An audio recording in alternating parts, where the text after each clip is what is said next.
Welcome to 5% Radio, where it's all about learning like no one else today so you can live like no one else tomorrow.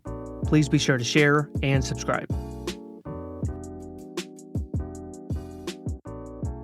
What is up, and welcome back to another episode of 5% Radio. In today's episode, episode number 29, I want to talk to you about the cost of quitting, restarting, and or starting over, really, however you want to look at it. And this is something that actually is discussed in several books that I've read, and I've heard a lot of very successful people talk about this, but there's something known as the 10,000 hour rule. The 10,000 hour rule was, it's been around for a while. It's been talked about by a lot of different people, a lot of books, a lot of speakers, but I believe it was actually popularized by a book by Malcom Gladwell called Outliers, and he talks about basically the people who are above average, the people who are truly excellent, that really excel, that are in the top, maybe 5%, 3%, 1% of any given sport, any given activity, whether it's a musical instrument, spelling bee, basketball, sales, you name it, those people, without exception, every single one of them got there, regardless of their level of talent, regardless of what they were naturally, innately born with, gifted with, regardless of what they maybe did or did not have at birth. All of those people had one thing in common, and that was that they had roughly 10,000 hours of practice in, aka repetition is the mother of all skill. And he basically came to the conclusion that there was no one who had gone to the upper echelon, the highest level in any given area, any sports arena, any activity, any career, anything in the world, who had not put in basically 10,000 hours of practice. And there were many, many different illustrations that he went through in that book. If you'd like to read the book, Outliers by Malcom Gladwell, it is a phenomenal read. A little bit dry in some parts, but overall it's a great book, and it really gives you kind of a solid foundation of, okay, if I want to be great, I've got to truly commit to something and give it my all and really take time to develop what he called mastery, to spend 10,000 hours and develop mastery. And when I talk about the cost of restarting or starting over, quitting and hopping from one thing to the next, the issue is you never develop mastery. You go from, I am fully engulfed in, I'm immersed in, I'm all about this thing, and then I'm going to just, happy hop, I'm going to go to the next thing, and I'm all about this, and I'm gung-ho, and the 95% do this all the time. They jump from hobby to hobby to hobby. They jump from career to career to career. And I can speak personally to this based on my experience because I've had 25 different occupations. I've had 25 different occupations. I've done personal training. I've sold knives. I've worked in factories. I've worked in warehouses. I've waited tables. I've done management in nursing homes. I've done all kinds of different things. I've ran a marketing agency. I've done construction. I've done indoor and outdoor construction. I've sold construction. You name it, I have done it. I've done things in direct sales. I've done CrossFit coaching. I've worked at a tree service. I worked at a grocery store. I've done all these different I've got all these different random jobs popping in my head now that I've done all kinds of different things, and it cost me a lot of time. I did the same thing with my hobby. See, when I was growing up, I started piano at 8 years old, and then I started guitar at 12, and I started martial arts even before that when I was 5, and then I got into BMX really heavily around 12 years old, but I also got into tumbling, and I also got into parkour, and then I also got into all this different stuff with, I want to learn all these different weapons arts and martial arts, and then I got super into you name it. I got super into the next thing. Then I got into motocross, and then I had all these different things that I'm like, man, these are all great things. I love doing them. They're so much fun.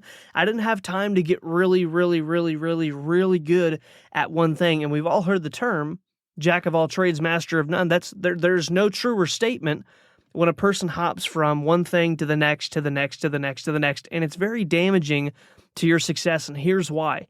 If I spend 1,000 hours on thing one, and then I hop to thing number 2, and I spend maybe 500 hours on that. And then I hop to thing 3, and I spend 3,000 hours on that. I go really far, and I get better than most people I know, and then I quit. So now we're 4,500 hours in 3 different things. And then I hop to the next thing. I spend 2,000 hours there. Then I get bored, and the allure, the attraction of a new thing, the dopamine hit that I get from the novelty of, oh, this thing is new, I don't know about this, and I go into what's called the immersion state. So now I'm 6,500 hours in, 6,500 hours of practice into all these different things, and I'm in the immersion state yet again, meaning I'm listening, I'm reading, I'm hanging out with people that do that, I'm talking to people that do that, I'm asking questions, I'm doing everything. If you watch little kids, Every single day, they are in the immersion state of learning. Everything they do is learning something new. Everything they discover is like, oh my gosh, this is the most exciting thing ever. This is so amazing. And they're so excited about it. And then what do? They drop that and they go to the next thing and they pick it up and they're like, wow, look at this, man. This is the most amazing toy ever. And my son right now, my son Elijah, I'm recording this. It's middle of July, 2023. He's obsessed with balloons. He just loves balloons, and it's the cutest thing ever. And that's the one thing that stayed constant. He loves balloons. Anytime we're in a store, anytime we're at home, anytime we're reading a book to him, anytime we go to a party, anytime we go to a baby shower, anything you name it, a wedding, if there's balloons there, he's like, I got to go touch the balloons. Hot air balloons. He's like, oh, balloons. Like, just, he is totally obsessed with balloons. But there have been many, many, many things that he's been temporarily obsessed with. Couple minutes goes by, and then he's like, and then he never really gives that toy much attention again. Or he has a couple days span, just like people, I'm all gung-ho, this is what I'm about, this is the new thing, this is my ticket out, blah, blah, blah, I'm gonna get rich, you name it, you've heard it, you've seen it. And then a few minutes later, a few days later, a few hours later, a few months later, they're telling you all about, no, that didn't work out, and here's why, and I thought it was this, but actually it turned out to be that, and I found out so-and-so, and I read this article online, and I thought so-and-so, but then I met someone that had tried it, and they go from full immersion, I'm obsessed with this thing, I'm learning everything I can about it, I'm infatuated, it is my positive, magnificent obsession. I cannot wait to get better at this, man. The end result's going to be so great. Can you imagine, man, when we get to, and then they move on to the next thing.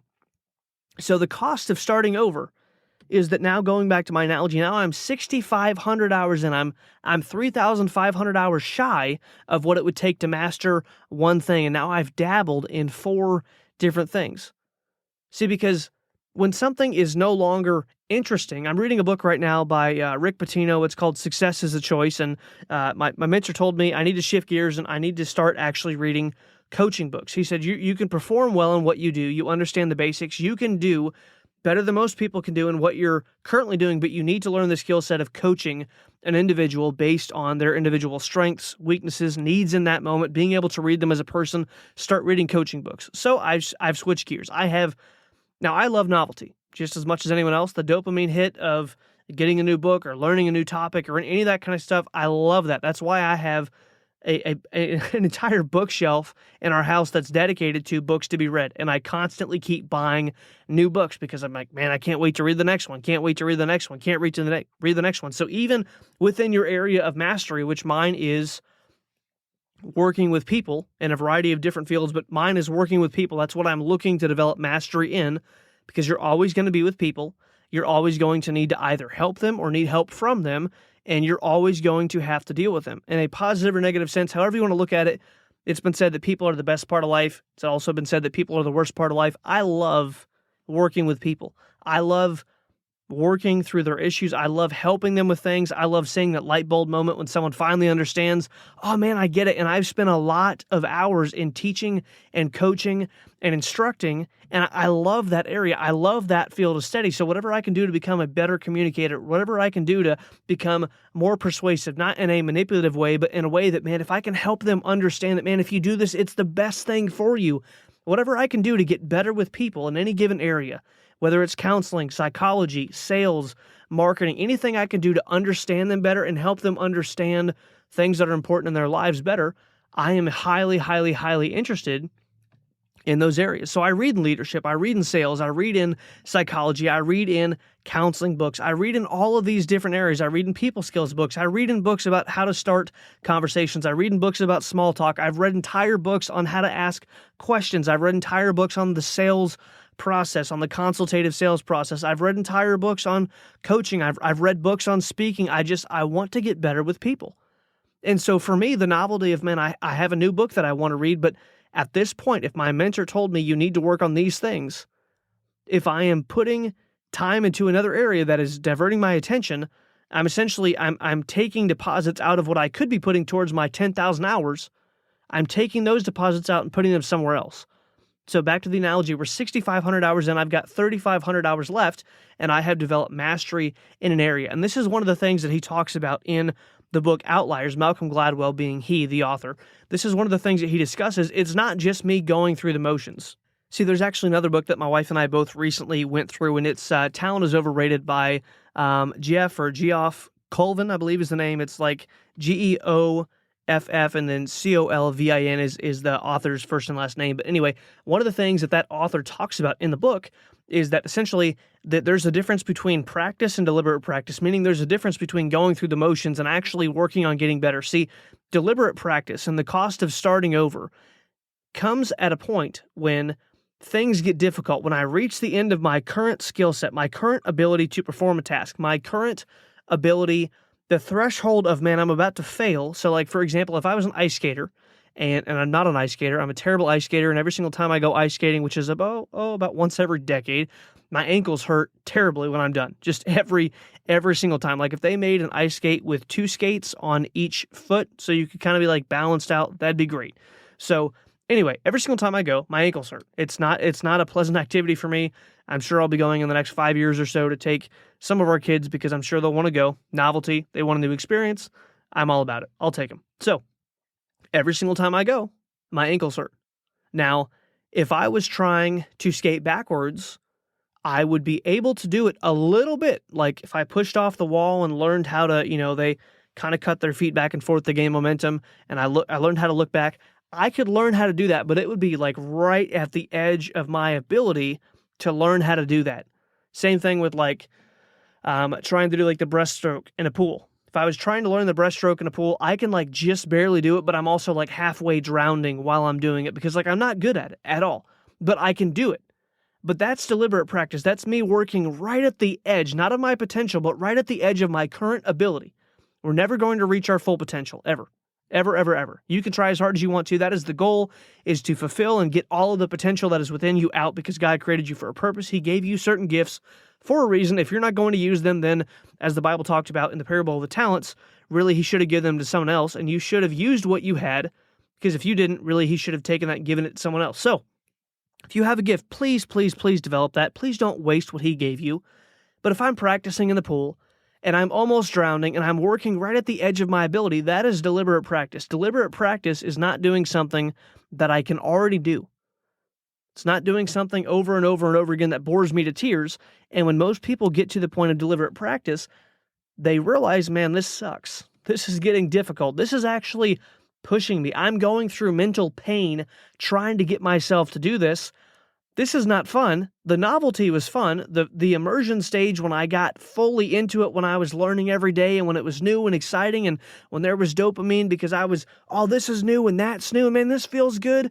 When that wears off, then you get to choose if you're going to take a withdrawal and you're going to switch gears, start over, quit this current thing, start the next thing, and the next thing, guess what? You're right back in the immersion stage. It feels fun. There's novelty. My brain feels better. I'm not pushing myself. I'm not in mental pain. Oh, this is so wonderful. I miss this feeling. I haven't had this feeling in so long. This must be it. Guys, this is exactly what happens with your friend that keeps dating or keeps marrying new people. This is exactly what happens with the person that keeps switching jobs. They're looking for the right thing. This is exactly what happens with the person that keeps switching majors. And there's 2 different schools of thought on this. Well, you got to find what you like, and that is true. Now, if you're married, that's not time to find what you like. You have made vows. Commit to those vows. Stick it out. Make it work. Find the information that you need to make that work. There are a gazillion marriage books to read. I would highly recommend reading marriage books that are not written by people that have been divorced, ever. Read books by people that have had a healthy marriage, that went through a struggle, that made it work. So it's not the time to, you know what, I got to go find what I like. Let me get divorced. That's not what I'm saying. But there's 2 schools of thought. Well, yes, you should find what you like. Absolutely. That's why I had so many different jobs. It took me that many jobs to realize, you know what? I'm supposed to be an entrepreneur. No one ever told me that. That wasn't something I grew up with. It was not in our educational system. Hey, let's go to the job fair. Let's go to the job wheel. Let's see what you would test into. What are your unique abilities that could be used for someone else to have you work for them so they can make profit margin on you and charge $80 an hour for your time and only pay you $19 an hour? That's called margin, folks. That's called leverage for the employer and the business owner, and that's called You doing a job, not making very much money, and trading the most valuable thing you have in your life, time, for money. They don't make more time. They print billions of dollars every day. They do not print more seconds. Please be careful with how you spend your time and what you choose to do for a living. And remember, like I talked about in episodes 4 and 5, it's less important how much you make and more important how you make your money. But as I go from thing to thing to thing, the two different schools of thought that there are is find what you like. And the other thought is stop hopping around. Just be committed to something and make it work. I cannot tell you how many people I've met that are highly, highly, highly successful in an area, and they talk about how they don't really necessarily love every single part of what they do. For example, I was listening to a guy give a talk, makes about $300,000 a month. I know for some of you that might be like, how in the world? He must be dishonest. He must be selling drugs, doing something wrong. No, he's just very successful at what he does, and he's put in tens of thousands of hours in what he does. He's extremely good at what he does. And so he was giving a talk, and he's like, I hate suits. I hate flying around. I hate getting dressed up. I hate all of this, staying in the hotels. I hate everything about all of that, but I love the result that I get out of what I do. Basically, what he's saying is I'm willing to sacrifice to do something I don't want to do to get a result that I want. Well, you should be happy. You should love what you do, really. How many people do you know that work a job that pays the bills that they do not love what they do? How many people do you know that own a business that they don't absolutely love, adore, and cherish every single moment on their job? They don't love what they do. They love parts of what they do, but they don't love 110% of what they do. Guess what? As a married person, you're not going to love every single thing that comes with being married. But man, the fruit of a good marriage is awesome. My wife and I'd say we enjoy probably 90% of our marriage. There's 10% of things in our marriage that we're like, you know what, I'll do this because I love my spouse, but she doesn't wake up every day and I don't wake up every day like, oh, I can't wait to do this thing. Like, it is an act of service at some points. There are things that you'll do in your marriage because this would make my spouse happy. This is best for my family. This is best for my husband. This is best for my wife. I will do something I don't necessarily want to do for the end result. But if I'm constantly caught up on the idea of novelty, then I become this person that hops from this thing to that thing, to the next thing, to the next thing, all the while getting applauded by people that I know because they're like, oh, you weren't happy. You seem like yourself now. You're so much happier. And there's a cost to starting over. Now I'm 7,000 hours in, 8,000 hours. I have spent almost enough time to master one thing, to truly be world class, to master something. I've spent all that time because you're going to spend time on things anyway. You might as well spend time.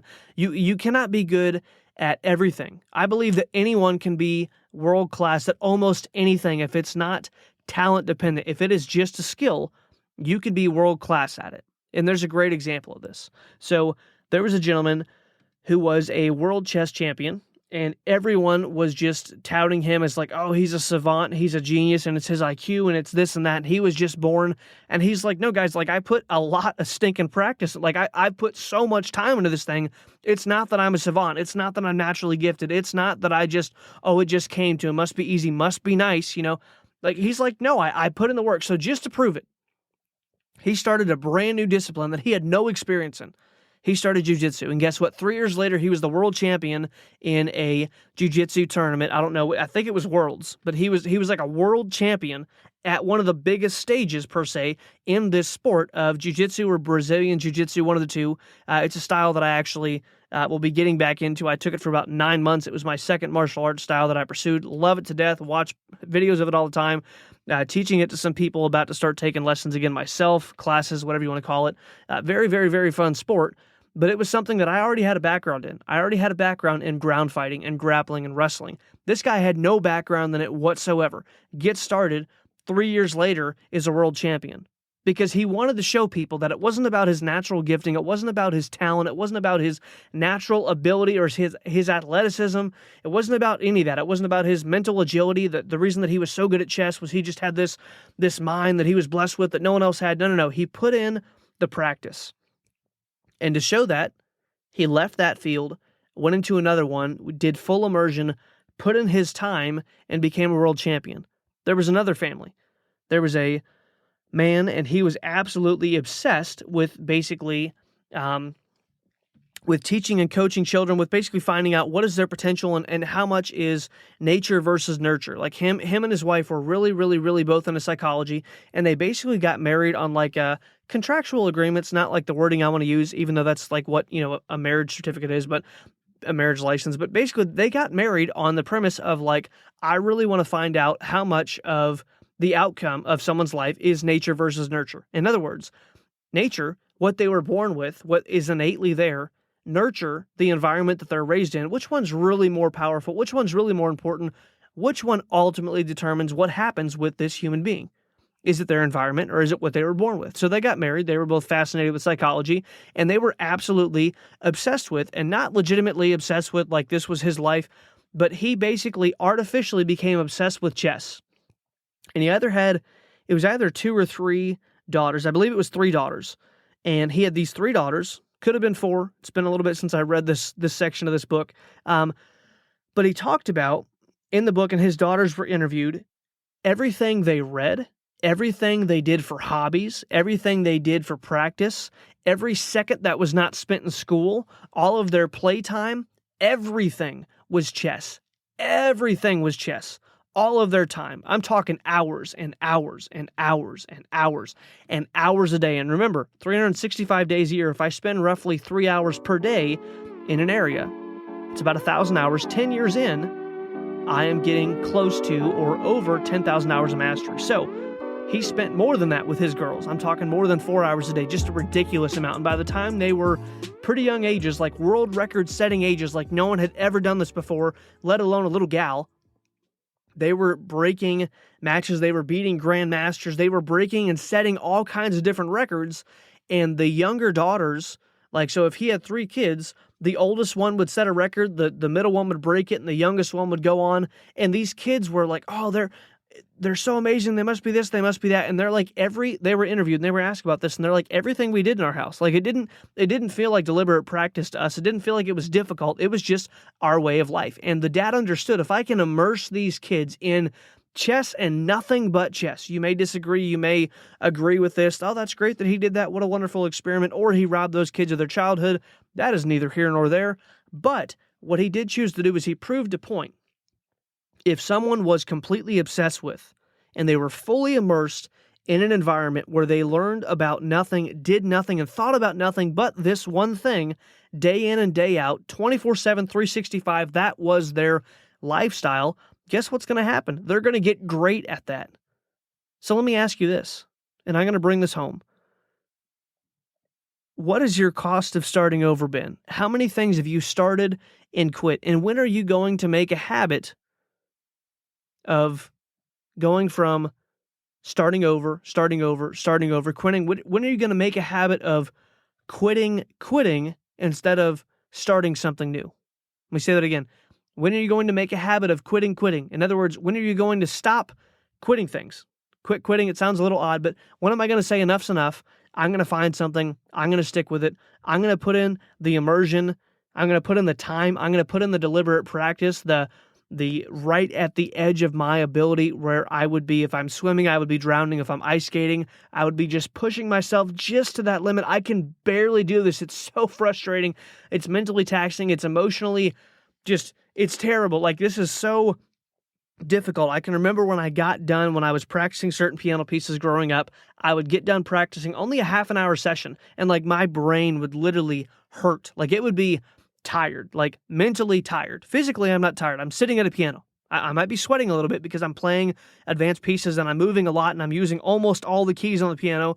I'm moving a lot, playing fast, but my brain would be so taxed that I would practice a half an hour and I would need to go just like veg. And then I would come back and practice another half hour because I wanted to develop mastery in that area. My first dream as a kid was to be a concert pianist. That was my very first ever dream that I had, was I want to be a concert pianist. And I would practice and practice and practice and practice.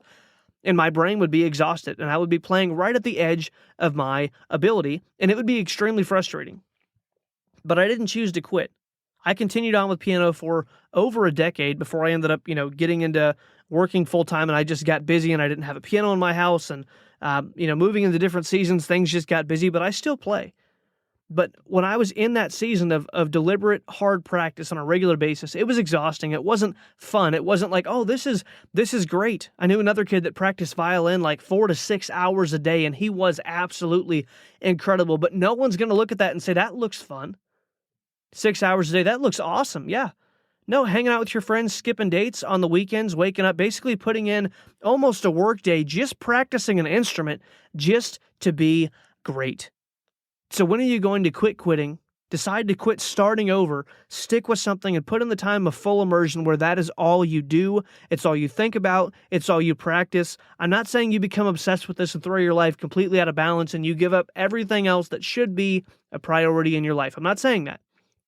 But if you want 110% results, if you want to be in the upper echelon, if you want to be in the top 5, 3, or top 1% of people that earn income with what you do, that are skilled with what you do, if you want to be the best of the best, then you're going to have to practice like the best of the best do. You're going to have to stop quitting things and starting over, and you're going to have to go into full immersion. So decide, what is it that I need to quit doing right now? What is it that I need to stick with?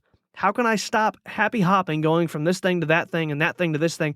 How can I quit that and go into full immersion? Because there is a great cost to starting over. And if you're going to spend 10,000 hours during your lifetime getting good at multiple things, instead of being a jack of all trades, master of none, choose to put in 10,000 hours to the thing that you truly want to get good at. That will make the most impact. That will make the biggest difference. That will get you what you want out of life, because you will become a master of what you put the time into, and masters get paid.